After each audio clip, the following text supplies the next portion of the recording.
Hello, everyone. I just wanted to do a little video where I kind of breeze through this episode of Black Mirror, Nosedive, which has become, I think, quite an important document in discussion of contemporary issues involving social media, surveillance, the effects of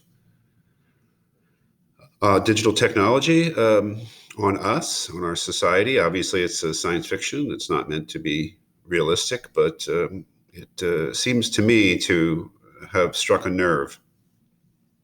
In any case, this is purely experimental. I'm going to be kind of breezing through the episode and commenting on different scenes in it as an explanation as to why I think it's an important comment on the kind of issues that we've been talking about.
Well, it seems to be overloading my little Chromebook here. I hope that was somewhat coherent. But that opening is actually quite well done, I think. And a lot of this is generational, I think. And to a certain degree, the Black Mirror episode, I think, is a really kind of savage criticism generationally of maybe people who are a little older, of people who are closer to your age. And I wonder how you respond to that. But one of the things there in that opening scene of the young woman jogging is the whole multitasking thing, where she's exercising, but at the same time, she's unable to concentrate on that and is still actively updating her social media thing. And then, as we find out, the social media thing in this science fiction vision of society is at the center of everything. So perhaps she can't let go for practical reasons of doing this. But I think that in itself is a kind of a commentary. And right away, we get this sense that this person is being tyrannized by social media, in that she cannot, uh, for a second, relax. And then there's a nice little moment there where she passes the other young people. Apparently, everybody's young in this society. The young people jogging, and we get a definite sense of the sort of forced sociability that she feels she has to engage in, where she gives a kind of a fake smile to people who are giving her fake smiles, and she's, as we find out later, actually rating them, and they are rating her as they pass by. Because obviously, what we find out in this is that every social encounter is in a certain way recorded, and every social encounter is an opportunity for the person to either raise their credit, their kind of social credit, or to have their social credit downgraded by the other person. So right away, we're introduced to really what I would consider to be the main theme of this film, which basically it is short film, and that is interveillance. As we know from the other reading, or the reading that I've given you, it's this new idea about a particular form of surveillance. We'll be developing that as we go on.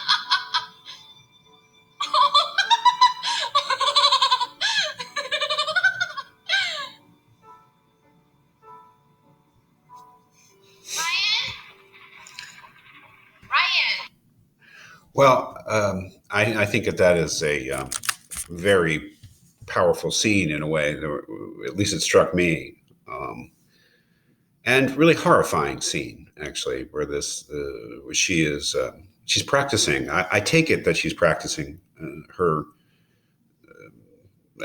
something that she wants to post. She's practicing looking happy. She's practicing looking experiencing joy when it's pure acting. Um, and it's kind of a nightmare already. That is that we are introduced to this person in this strange society who has to actively work on her acting skills in order to succeed. And what we see her in front of the bathroom mirror, I suppose, and this is my interpretation of what's going on, it may be slightly different, I may not really understand it, is that she's working on her act.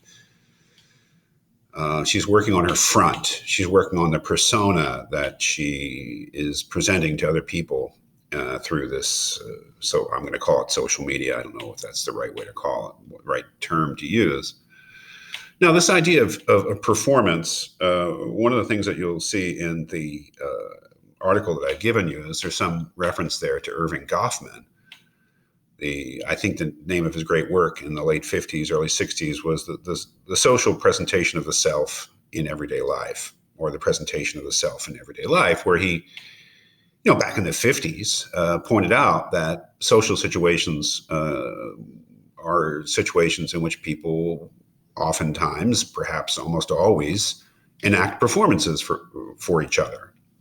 And that there's a kind of a ritual going on, and a kind of a make-believe or kind of a play that with certain rules and roles that we enter into in all sorts of social situations, work situations, leisure situations, family situations. So the idea that we are performing for others and that we are all putting up a kind of a front, creating a kind of a character for ourselves that we present to other people, where we mold our behaviors to please other people's expectations of us is a pretty old idea. It is not an idea that was developed to try to understand the effects of social media. It's an old idea. But here we see it intensified, I would say, in a really dystopian way, where the working on one's role is a perpetual pressure that this person, our main character, our heroine, feels in order to succeed in life.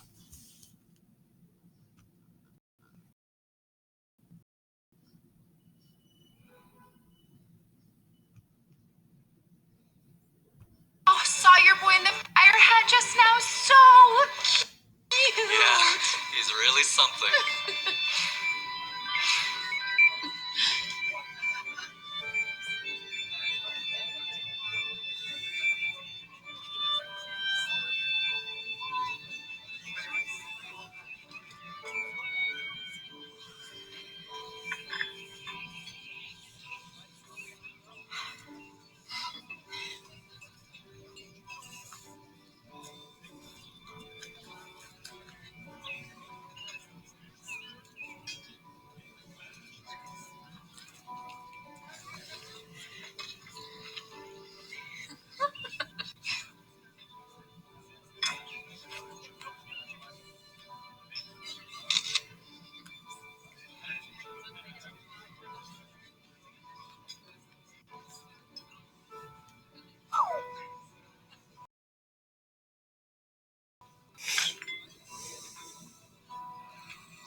That's a great scene. It's just so well done. Let me just make sure I'm recording here. Yeah. Well, what we get is this experience that she's having, this sort of trivial, everyday, mundane experience of buying a coffee with a little cookie there. But you can see what's going on. I don't really need to explain it. I'm just just so struck by how well it's done, where the experience of getting a coffee in the morning is really not because you want a coffee, or it's because you want to create this little phony tableau for yours to present to the world.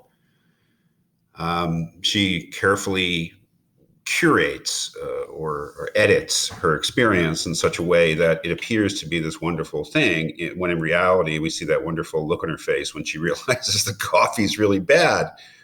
But that's just a great comment, and it connects up with the earlier experience.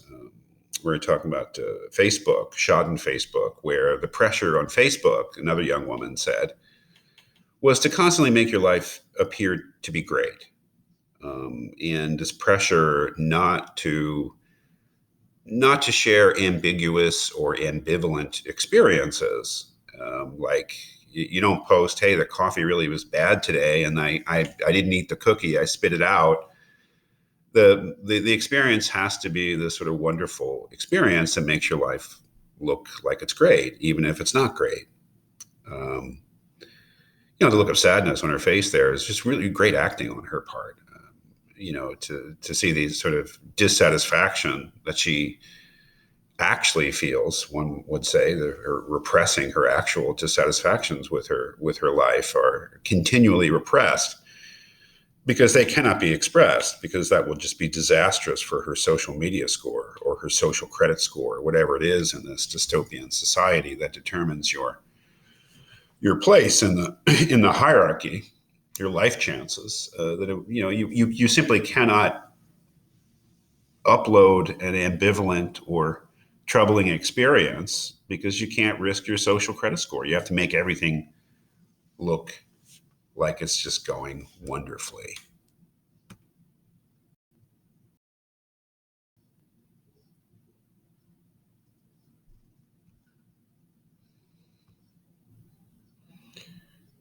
So there's no reason You heard of it? really to go through the rest of the to make any comment on the rest of the episode. It's kind of all right there.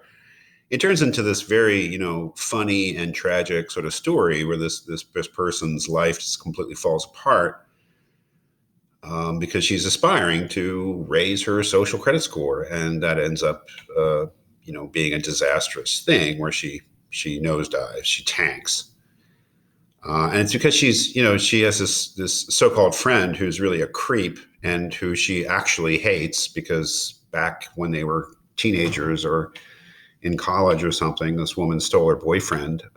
She really hates her. She's all this repressed resentment against this creepy person, this sort of person who's at the high end of the social scale, but is just really obviously kind of a terrible person. But she aspires to be like her because she wants to be on the top too, and this is her big opportunity. And she can give the best man the speech at this woman's wedding, and it turns into a disaster, obviously. But yeah, I mean, another theme in this episode is obviously the repression of our real thoughts and feelings, because of our fear of what will happen if we actually express them. I mean, this woman is a creep. She has done terrible things to our heroine in the past, but she is someone that the heroine aspires to be like, and who can help her. So she represses all of her real feelings, all of her real thoughts, because she feels like she can't, to express them would be a kind of a disaster. So as we know in the story, she does end up in this hilarious way. After all these mishaps and all these disasters, she does end up expressing her real thoughts in front of these people, and she falls off she falls off the meter. She plunges, she nosedives to not having any social credit score at all, not really being a recognized member of society, falling through the cracks. And she's met a woman earlier, the trucker who gave her the ride, who's described her own nosedive and her own falling off of the map. and how it really was a liberation, and that turns out to be kind of the theme here, right? Is that giving up this status is turns out to be a kind of a liberation for her. If we look what happens.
Yeah, it looks like it's freezing there, but um, it's a really touching moment. And when she has her whatever those contact lenses that allow her to see everybody's social media score, it's like it's a wonderful dramatic thing, where a loss, this devastating loss, becomes a kind of a gain. When she's in prison, right? Her future is completely unknown, and she has dropped off of the scale.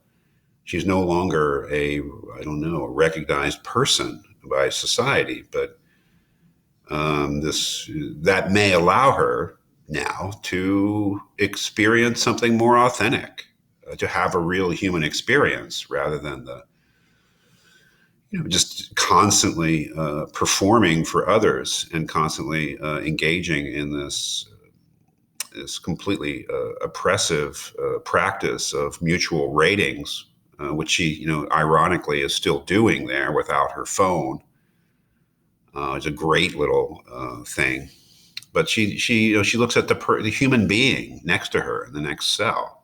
See if we can see that. Looks like we might be completely frozen here. Let me see if I can get that. I mean, it's just fantastic, the ending.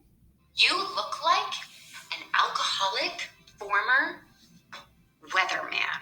You sound like a lost little lamb that just got told there's no Santa Claus. What sort of cartoon character did your mom have to fuck to prove? Oh, that was dirty. At least Sorry. I look like I was born, not shit out by some tormented cow creature in an underground lab. Okay. You got passed out of that lab. Oh, yeah? Oh, yeah. Oh, yeah, okay. No. Flushed out in the trash. Your face is a fucking biological car crash that I'd make Picasso screw his eyes up and say, well, that just don't make sense. You're a fucking asshole. Fuck you! Fuck you next Wednesday. Fuck you for Christmas.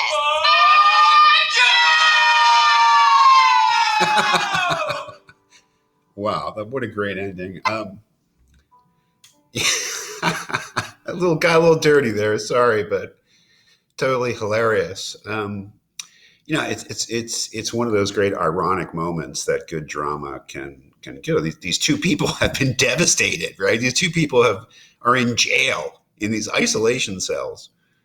It's the worst thing that's ever happened to them, but of course, it's also the best thing that's ever happened to them. What I get the message is that they're free, right? In this ironic sense, they're now free.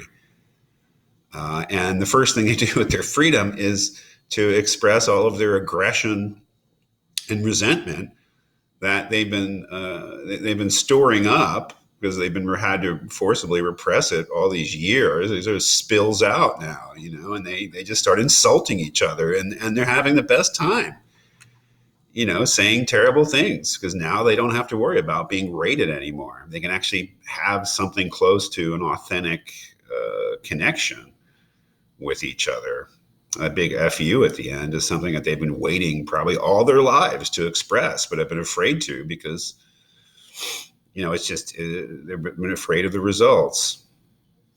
So, yeah, I mean, it really holds up. I've watched it several times, and I think that it's the best. I haven't watched everything, all the Black Mirror stuff, but I thought this was the most powerful one, and, really wonderful ending there.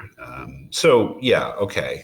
I just want to make some comments on why I've given this to you, and maybe I'll make another video connecting it up with the article.